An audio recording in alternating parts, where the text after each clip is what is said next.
Saludos hermanos a cada uno de ustedes en el nombre del Señor Jesús. Espero que se encuentren bien con el cuidado de nuestro Señor Jesucristo para con vuestras vidas.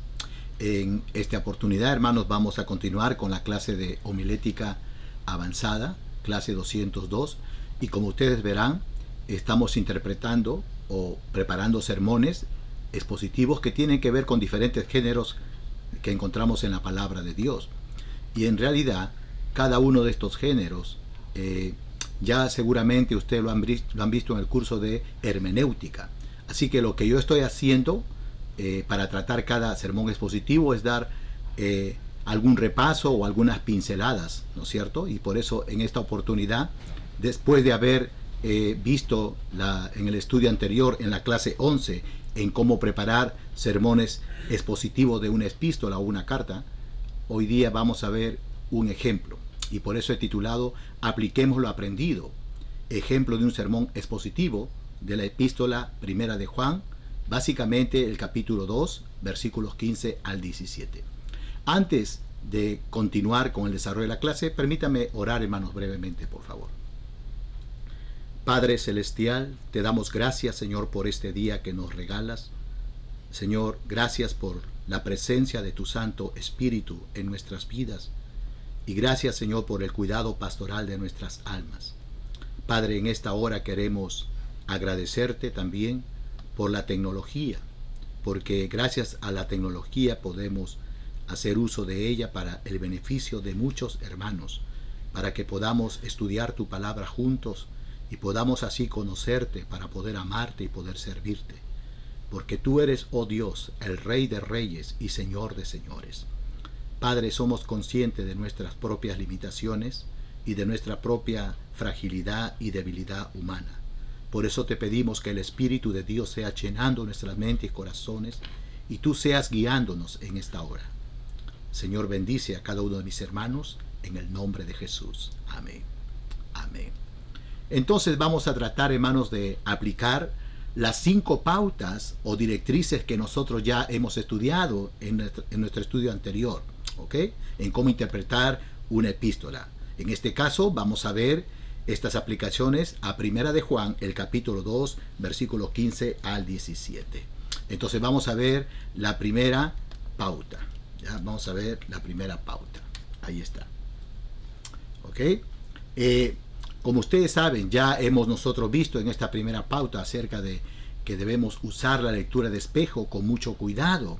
Hemos dicho que no hay nada que pueda reemplazar realmente a la lectura cuidadosa y repetida con el propósito de reconstruir la situación histórica de la escritura, o de su escritura en este caso. Pero dado a que requiere mucho tiempo de parte de nosotros y también la habilidad de saber leer, lo que se recomienda es usar una Biblia de estudio o, en todo caso, un buen comentario introductorio sobre la epístola a estudiar. En este caso, yo voy a usar la introducción al Nuevo Testamento por los autores Dr. Donald Carson y Douglas Moo. Así que cuando uno hace uso de este material, de este libro, vamos a ver lo siguiente.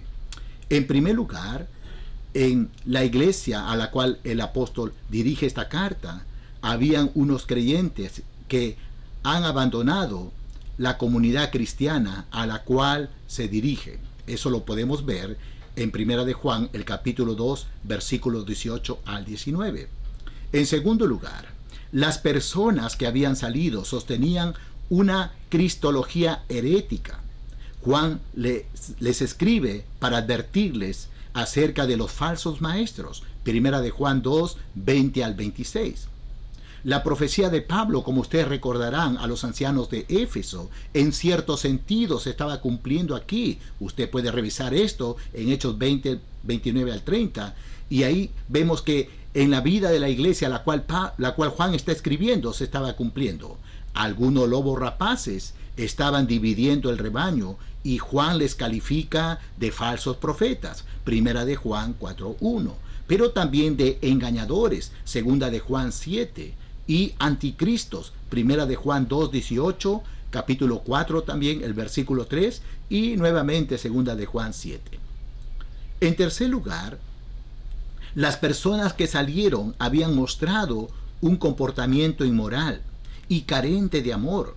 Eso lo pueden ver en Primera de Juan 2, 3 al 6. También la misma carta de Primera de Juan, el capítulo 3, versículos 10 al 12. En cuarto lugar, los asuntos fundamentales de quién realmente pertenece a Dios y la seguridad de la salvación parece que preocupaban a la comunidad a la cual Juan está escribiendo. Primera de Juan 5:1. Entonces, es esto lo que tenemos en cuanto a lo que es la lectura de espejo. Ahora vamos a ver la segunda pauta o segunda directriz. ¿Ok, hermanos? Esto tiene que ver en que dividamos el texto en unidades de discurso. Para esto sería muy interesante que usted pueda tener diferentes Biblias de estudio en diferentes versiones, ¿ya? Entonces aquí nosotros vamos a tener en cuenta lo siguiente. Ya en la clase anterior dijimos que cuando hacemos un estudio completo de una carta, es útil dividir el texto en unidades más manejables. Al hacerlo, debemos respetar las pistas literarias y estructurales que Juan nos ha dado. Aquí hay que preguntarnos, ¿está cambiando de tema, en este caso Juan? ¿Pasa de la tercera persona a la segunda persona? ¿Señalan las conjunciones o exclamaciones el movimiento de cada nuevo tema? Cabe indicar que la mayoría de las Biblias modernas insertan títulos útiles para las secciones unificadas de pensamiento. Además, es aconsejable comparar varias traducciones modernas y notar dónde difieren en cuanto a la segmentación del texto. Por ejemplo, vamos a ver nosotros aquí en 1 de Juan, el capítulo 2, versos 15 al 17, en diferentes versiones modernas. Yo estoy usando o he usado 5 versiones modernas. Bueno, la Reina Valera 1960, revisada, ¿no es cierto? La Biblia textual, la Biblia de las Américas y la Nueva Versión Internacional y la Nueva Traducción Viviente. Aquí está el texto y he tratado justamente de resaltar con colores diferentes algunas palabras que considero que podrían ser que tenemos que investigar en el estudio. Por ejemplo, dice no améis, la palabra améis. Otra palabra, mundo. Y también algunas expresiones como si alguno ama al mundo. Y también algunas expresiones como los deseos de la carne, los deseos de los ojos, la vanagloria, etc. Ahora, pero lo que quiero que ustedes noten es lo siguiente. En la Reina Valera 1960 pueden notar que hay un título, dice el nuevo mandamiento. Y luego continúa los versos. Y luego llega al verso 15. ¿Ya? En la Biblia textual también hay un título, un antiguo y nuevo mandamiento, dice.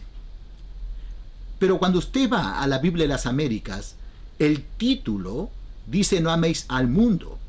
Y empieza con el versículo 15. En la Nueva Versión Internacional dice no amemos al mundo. Y comienza con el versículo 15. En la Nueva Traducción Viviente dice no amen a este mundo. Y empieza también con el versículo 15 de frente. Ahora, por otro lado, noten en la parte inferior de la diapositiva. En la Reina Valera 1960 dice el anticristo. Ahí va a empezar una nueva sección.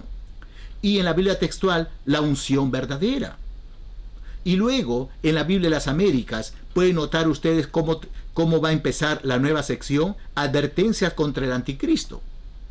Y en la Nueva Versión Internacional, cuidémonos de los anticristos. Y en la Nueva Traducción Viviente, cuidado de los anticristos.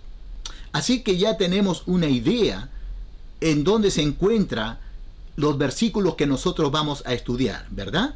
Eso es muy importante que nosotros, hermanos, tengamos en cuenta lo que estamos acá considerando. ¿Por qué digo esto? Por lo siguiente. Tal como podemos observar, en 1 de Juan 2:15, 7, las versiones como la Reina Valera 1960 y Biblia textual se encuentra dentro de la sección entre el nuevo mandamiento y el anticristo. y la verdadera unción. Es eso lo que vemos allí. Pero no comienza dichos versículos con ese título. En cambio, las versiones, la Biblia de las Américas, Nueva Versión Internacional, Nueva Traducción Viviente, sí comienza con el versículo 15, con el título, No améis al mundo. Y como ya hemos notado, al finalizar el versículo 17, comienza con las advertencias contra el anticristo. Es eso lo que nosotros observamos allí. ¿Ok? Bien, entonces, eso es lo que tenemos en cuenta. Por otro lado, también observamos que el versículo 16, noten bien allí, termina con un punto. En este caso, en la Reina Valera. El versículo 16. No sé si lo pueden mirar ustedes allí en la diapositiva, pero dice mundo y luego está un punto. Tanto para las versiones Reina Valera 1960, la Biblia textual, la Biblia de las Américas y Nueva Versión Internacional. En cambio, para la Nueva Traducción Viviente termina con un punto y coma, dando a entender que la oración gramatical continúa. Ahora, cuando uno ya tiene así, encuentra así con puntuaciones diferentes, es conveniente al menos mirar en algo el texto original. Entonces, en el idioma original, el versículo 16 termina con un punto, en la palabra griega estin, que significa es. Así que yo ya estudiando me voy inclinando a considerar el punto y no tanto el punto y coma. Personalmente, voy a escoger el versículo 16, que termina con un punto. Y además, mi sección de pensamiento es, no améis al mundo. ¿Ok? Es eso. Ahora, la explicación en detalle lo tengo en la siguiente diapositiva, pero por querer explicar esto, entonces yo estoy manteniendo esta diapositiva allí. Por otro lado, en este versículo 16, las versiones Reina Valera 1960, la Biblia textual y la Nueva Versión Internacional, noten que en la palabra vida tiene una coma, en la palabra vida. Bueno, ahí no está resaltada, pero en la diapositiva anterior la había resaltado, pero en la palabra vida, recuerden lo que dice ahí, y la vanagloria de la vida, tiene una coma, dando a entender que la oración gramatical continúa. En cambio, las versiones Nueva Versión Internacional, después de la palabra vida, tiene un guión. Observe la NBI. Y la arrogancia de la vida, dice, tiene un guión, ¿cierto? No tiene un punto, dando a entender que la palabra vida continúa en la línea siguiente. La versión Nueva Traducción Viviente, en lugar de la palabra vida, tiene la palabra posesiones y tiene un punto y seguido, dando a entender que la palabra dando a entender que la oración gramatical continúa. Ahora, cuando uno va al idioma original, nos daremos cuenta que tiene una coma después de la palabra vida. Y como les he dicho, la explicación se encuentra en esta diapositiva. Usted tendrá que tomarse el tiempito, ¿no es cierto?, para revisar lo que he estado explicando. ¿Correcto? Bien, entonces, una vez realizado lo que es la división del texto en unidades de discurso, vamos a ver ahora entonces la tercera pauta o la tercera directriz. En tercer lugar, debemos entender la organización de una unidad literaria. Hermanos, dado a que el libro de Juan, o mejor dicho Juan, sabe que algunas personas se habían separado de la comunidad cristiana, es más que seguro que Juan está apelando a la experiencia de sus lectores. Es decir, que tengan cuidado en amar al mundo. De lo contrario, está la posibilidad de apartarse de la comunidad cristiana. Pero también es verdad que si alguna persona de la comunidad ama al mundo, esto demuestra que el amor del Padre no está en dicha persona. Y luego, Juan anima a sus lectores explicando por qué no deben amar al mundo, y le da dos razones. Primero, porque todo lo que hay en el mundo es propio del mundo, es decir, es mundano. Y segundo, porque este mundo es pasajero. Es eso lo que el apóstol Juan está diciendo allí. Ahora, hermanos, después de haber visto la tercera directriz, vayamos a ver rápidamente la cuarta directriz. Determinemos el significado de las palabras individuales. Recordemos, hermanos, que es sumamente importante estudiar el significado teológico de las palabras. ¿Ok? Por ejemplo, debemos estudiar la palabra amor, la cual es subrayado al comparar las diferentes versiones. Y debemos preguntarnos a qué clase de amor se refiere. ¿Al amor ágape o al amor pasional, el amor eros, etcétera?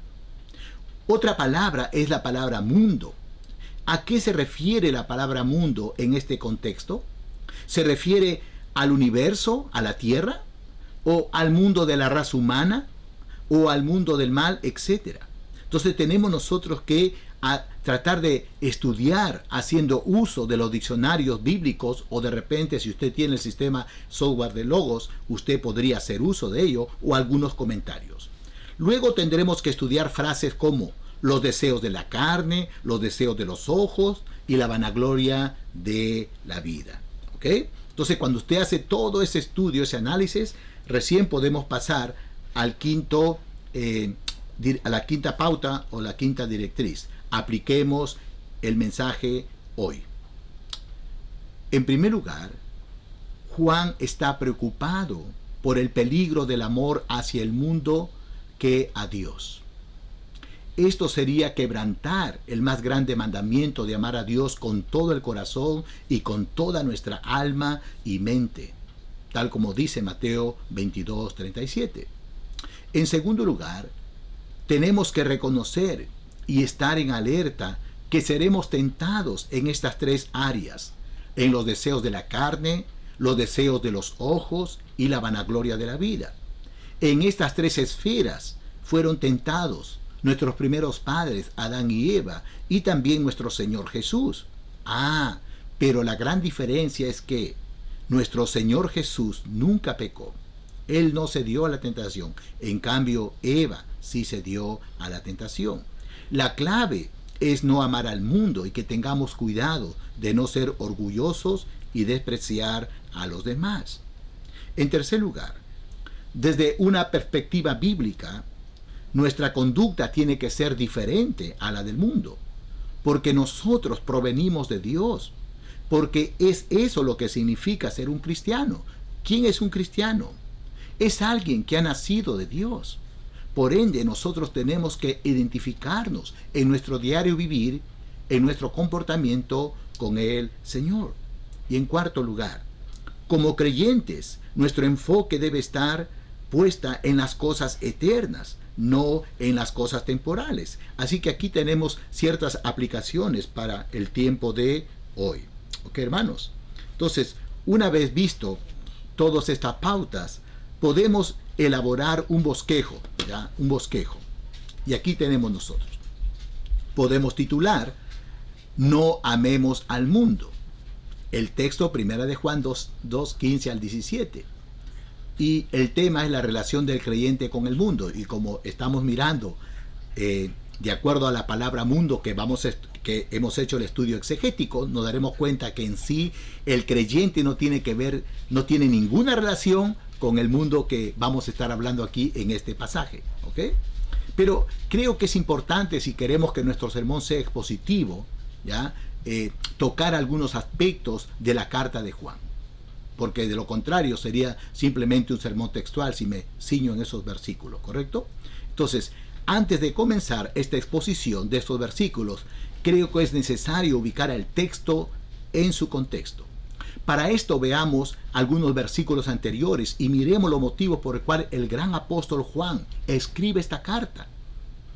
Algunos motivos que observamos es la siguiente. Él dice, estas cosas os escribo para que vuestro gozo sea cumplido. Primera de Juan 1:4. Y luego dice, hijitos míos, estas cosas os escribo para que no pequéis. Y si alguno hubiera pecado, abogado tenemos para con el Padre, a Jesucristo el justo. Primero de Juan 2:1.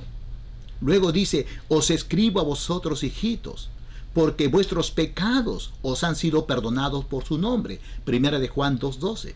Os escribo a vosotros, padres, jóvenes, porque habéis vencido al maligno. ¿Correcto? Y luego podemos decir lo siguiente.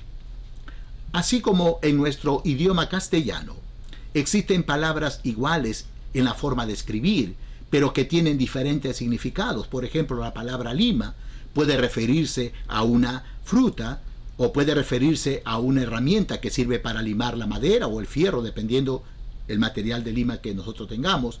O puede referirse también a un lugar geográfico, por ejemplo, Lima, capital del Perú. El significado exacto, correcto, quedará determinado por su contexto. Análogamente, hermanos, la palabra mundo en la Biblia por lo menos tiene 4 significados diferentes. Está el mundo físico, tal como lo vemos en Hechos capítulo 17, versículo 21. El Dios que hizo el mundo y todas las cosas que en él hay.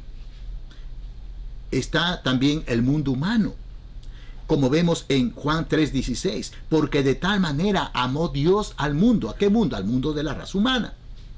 También está el mundo del mal, como vemos en Juan 12:31. Ahora es el juicio de este mundo. Ahora el príncipe de este mundo será echado fuera. También está el mundo de las cosas terrenales, como vemos en Mateo 16:26. ¿De qué le servirá al hombre ganar todo el mundo y pierde su alma? También podemos verlo en la misma carta del apóstol Juan, en 1 de Juan 3:17. Pero el que tiene viene de este mundo, refiriéndose a las cosas materiales.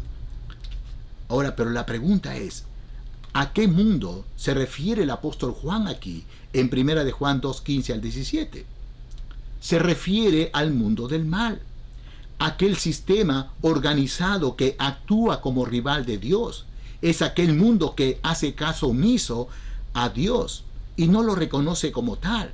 Se trata de aquel mundo que vive una vida independiente de Dios y le ha dado la espalda a Dios. En otras palabras, se trata de aquellas personas que viven su vida como se les dé la gana. No piensa en Dios, solo piensa en el momento, en lo que le produce placer, satisfacción egoísta. Se trata de toda la idea de la vida que excluye a Dios. Y por eso, a la luz de todo esto, después de haber explicado, ¿no es cierto?, algo del texto de la carta, podemos proponer lo siguiente. Todo creyente en Cristo Jesús no debe amar al mundo como sistema, al mundo del mal. Y oración interrogativa. ¿Por qué no debemos amar al mundo como sistema, al mundo del mal? Bueno, a la luz del texto central y otros textos de la palabra de Dios, veremos que como creyente no debemos amar al mundo como sistema, al mundo del mal, por las siguientes 4 razones principales. ¿Okay? En primer lugar, porque nos excluye del amor de Dios. El texto dice, no améis al mundo ni las cosas que están en el mundo. Si alguno ama al mundo, el amor del Padre no está en él. Y luego nos preguntamos, ¿por qué el amor al mundo nos excluye el amor de Dios? En primer lugar, porque el amor al mundo demuestra que uno no ama a Dios el Padre. ¿Okay? Por eso dice, si alguno ama al mundo, el amor del Padre no está en él. En segundo lugar, porque nadie puede amar a 2 señores. El Señor Jesús dijo, nadie puede amar a 2 señores, porque o aborrecerá al uno y amará al otro, o estimará al uno y menospreciará al otro. Mateo 6:24. Entonces, ¿por qué no debemos amar al mundo como sistema o al mundo del mal? Hemos visto, en primer lugar, porque nos excluye del amor de Dios. Ahora, en segundo lugar, porque es mundano. Porque todo lo que hay en el mundo, los deseos de la carne, los deseos de los ojos y la vanagloria de la vida, no proviene del Padre, sino del mundo. Primera de Juan 2:16. Y aquí usted tendrá que explicar el significado de la palabra deseo, ¿no es cierto? Y cuando después de explicar todo, habiendo hecho su análisis exegético, el apóstol Juan menciona aquí 3 tipos de deseos. En primer lugar, los deseos de la carne, que tiene que ver con la sensualidad. En segundo lugar, los deseos de los ojos, que tiene que ver con la curiosidad ilícita. En tercer lugar, la vanagloria de la vida, que está relacionado con el orgullo del hombre. Entonces nuevamente nos preguntamos, ¿por qué no debemos amar al mundo como sistema, al mundo del mal? En tercer lugar, porque no proviene de Dios. Note lo que dice 1 de Juan 2:16, porque todo lo que hay en el mundo, los deseos de la carne, los deseos de los ojos, la vanagloria de la vida, no proviene de Dios, sino del mundo. Y esto usted aquí puede hablar después de haber hecho el estudio exegético en cuanto, por ejemplo, nosotros como hijos de Dios provenimos de Dios, hemos nacido de Dios, ¿correcto? Entonces usted tendrá que hablar allí en esta parte, ¿no es cierto? Y en cuarto lugar, ¿por qué no debemos amar al mundo como sistema o al mundo del mal? Porque es temporal, hermanos. Mira lo que dice 1 de Juan 2:17. Y el mundo pasa y sus deseos. Pero el que hace la voluntad de Dios permanece para siempre. Ahora, esta temporalidad del mundo lo podemos ver en lo siguiente. En primer lugar, sus recompensas son pasajeras. Note lo que dice 1 Corintios 7:31. Y los que disfrutamos de este mundo, como si no lo disfrutasen, porque la apariencia de este mundo se pasa. Y en segundo lugar, esta temporalidad la podemos ver lo que dijo Lucas 12:20-21. Poner nuestro corazón en las cosas de este mundo no es sabio. Notemos lo que dijo el Señor. Pero Dios le dijo, necio, esta noche vienen a pedirte tu alma, y lo que has provisto, ¿de quién será? Así es el que hace para sí tesoro y no es rico para con Dios. Y luego podemos concluir este sermón diciendo lo siguiente, haciendo un resumen, ¿no es cierto? Como ya solemos hacerlo. Hermanos, como creyentes, no debemos amar a este mundo, ni las cosas que están en el mundo, hablando como sistema, ¿no es cierto?, el mundo del mal. En primer lugar, porque el amor al mundo nos excluye del amor de Dios. En segundo lugar, porque es mundano. En tercer lugar, porque no proviene de Dios. Y en cuarto lugar, porque es temporal. Y luego uno podría terminar este sermón citando el siguiente texto de Romanos 12:2. No os conforméis a este siglo, mundo del mal, el mundo como sistema, sino transformaos por medio de la renovación de vuestro entendimiento. ¿Para qué? Para que comprobéis cuál sea la buena voluntad de Dios, agradable y perfecta. ¿Ok, hermanos? Entonces hemos visto, hermanos, este ejemplo en cómo preparar un sermón expositivo de una epístola. Que el Señor les bendiga, hermanos, a cada uno de ustedes. Hasta el próximo video.